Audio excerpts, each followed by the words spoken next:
শইকীয়া আৰু বসুন্ধৰা শইকীয়া শৈক্ষিক ন্যাসৰ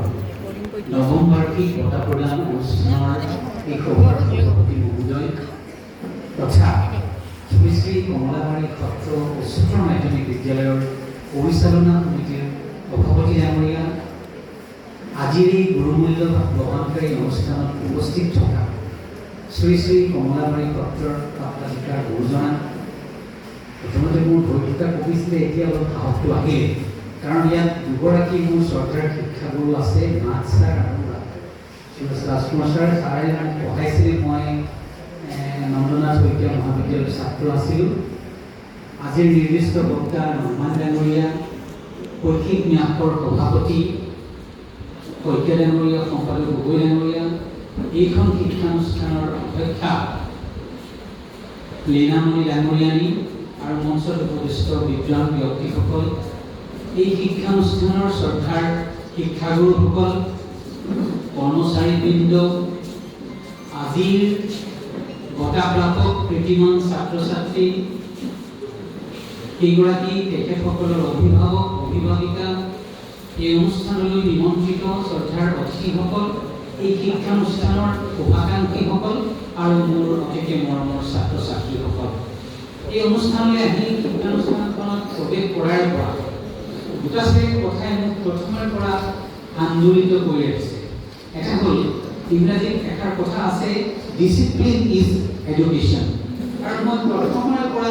এটা কথা মন কৰিছোঁ যে ইয়াত সোমোৱাৰ পৰা প্ৰথমৰ পৰা দেখিছোঁ আমাৰ মৰমৰ ছাত্ৰ ছাত্ৰীসকল ডিচিপ্লিন হৈ আছে, আৰু সেই কথাটো মোক খুব চুই গৈছে। এক দ্বিতীয় কথাটো, এই শিক্ষানুষ্ঠানখনত প্ৰৱেশ কৰি মোৰ এখন কথাছবিৰ মনত পৰিলে, হয়তো আপোনালোকে চাইছেনে নাই নাজানো। এই কথাছবিখন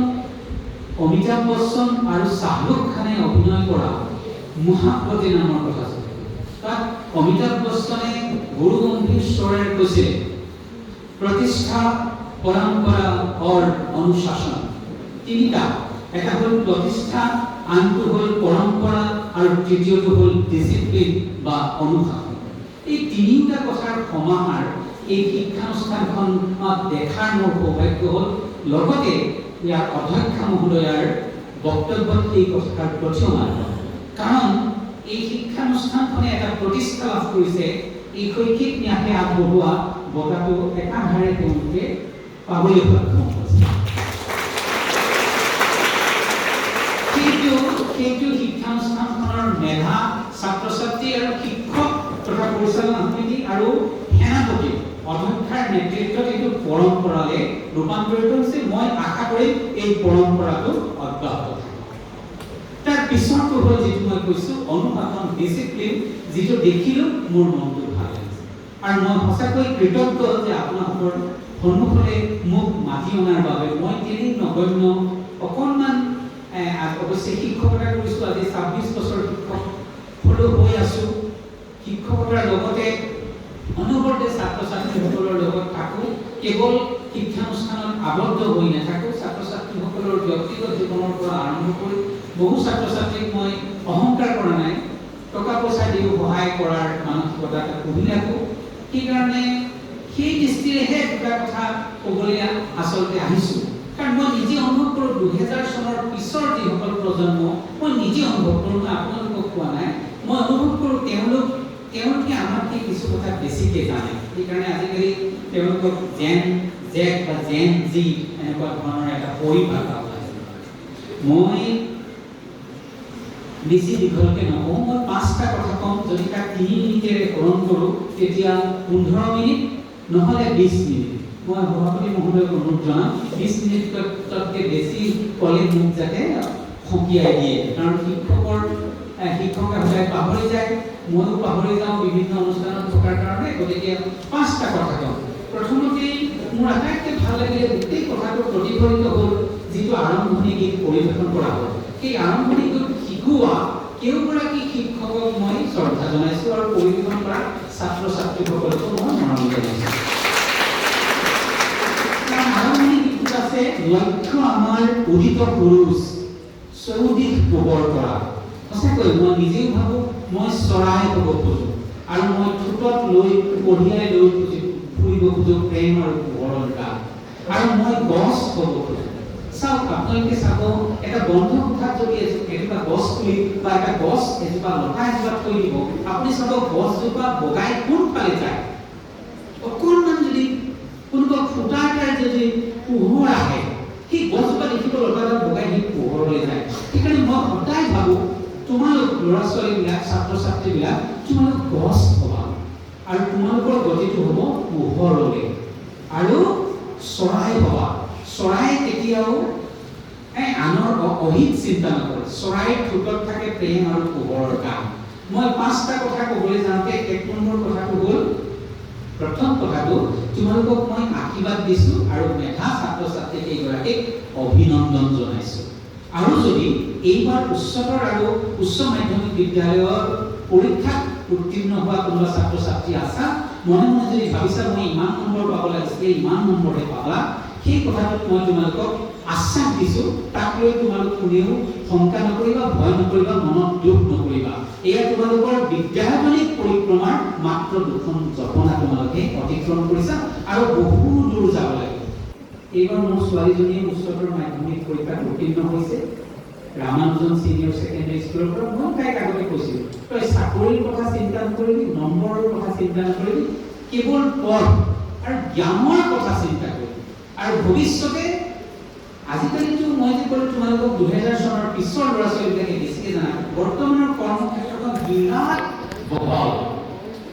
বহল আমি চিনি নোপোৱা কৰ্মক্ষেত্ৰ এতিয়া মইতো যেতিয়া সৰু আছিলোঁ মোক গাঁৱত কোনোবাই যদি সুধিছিলে মোৰ নামটো জানিছিলে তই কি হবি মই চিধাই কৈছিলোঁ মই ড্ৰাইভাৰ হওঁ মই তাৰপিছত কৈছিলোঁ মই পুলিচ হওঁ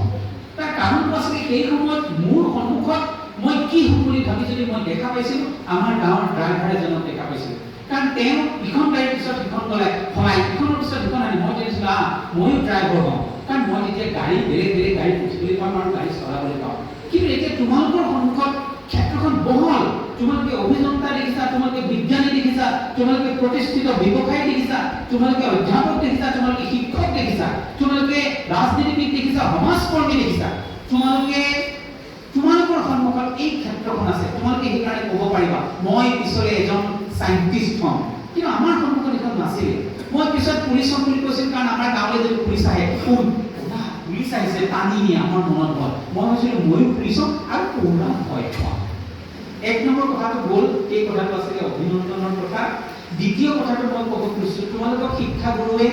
মোক ক্ষমা কৰিব মই ছাত্ৰ ছাত্ৰীক উদ্দেশ্যি ক'ব বিচাৰিছোঁ শিক্ষাগুৰুৱে আমাৰ মায়ে বা তোমালোকৰ মায়ে জ্যেষ্ঠজনে এটা কথা কৈ থাকে আমিও কওঁ পঢ়ো যে লক্ষ্যহীন জীৱন বঠাহীন নাৱৰ দৰে বা নাৱৰীয়াৰ দৰে মই তোমালোকক কৈছোঁ এটা লক্ষ্য আমাক লাগিব জীৱনৰ বিদ্যায়তনিক বা জীৱনত উন্নতিৰ বাবে আমাৰ আটাইতকৈ প্ৰয়োজনীয় যিটো আমি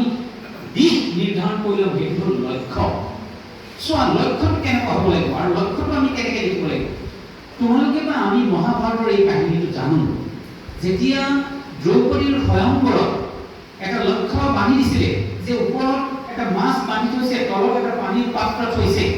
আৰু তলৰ পানীৰ পাত্ৰত চাই ওপৰৰ কাণ মাৰি সেই মাছৰ চকুটো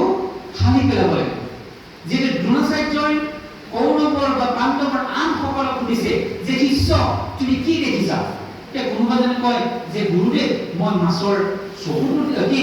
মূৰ এটা দেখিছোঁ তাত চকু এটা আছে নাক এটা আছে বিভাগ এটা আছে যোৱা আন এজনে যেতিয়া সুধে তুমি কি দেখিছা কোনোবাই কয় মাছৰ ফিচা এটা দেখিছোঁ ওপৰত কিবা এটা দেখিছোঁ যিটো অৰ্জুনক সুধিছিলে অৰ্জুন তুমি কি দেখিছা অৰ্জুনে কয় মই কেৱল মাছৰ চকুটো দেখিছোঁ তোমালোকে যি হ'ব খোজা আমি সাধাৰণতে কি হ'ব খোজা বুলি ক'লে চিধাই ডক্টৰৰ কথা কওঁ ইঞ্জিনিয়াৰৰ কথা কওঁ কিয় কওঁ তাৰ বাবে মই তোমালোকক কৈছোঁ আৰু কৰ্মক্ষেত্ৰ কাম কৰিব লগা সমাজৰ বাবে কৰিব লগা আৰু বহুত ক্ষেত্ৰ আছে তোমালোকে যিটো হ'ব খোজা তোমাৰ সন্মুখত অৰ্জুনে মাছৰ চকুটো দেখাৰ দৰে কেৱল তোমালোকে সেইটোকেই দেখি থাকিব লাগে সেয়া হ'ল তোমালোকৰ জীৱনৰ লক্ষ্য এইটো হ'ল মোৰ দ্বিতীয় কথা তৃতীয় কথা এটা মই তোমালোকক কওঁ চোৱা তোমালোকে হায়াৰ ছেকেণ্ডেৰীত এটা পাঠ পঢ়িছা ভাৰতীয় আদৰ্শত বৈৰাগ্য আমাৰ ভাৰতীয় যিটো সংস্কৃতি এই সংস্কৃতি বেদ আৰু উপনিষদৰ আধাৰত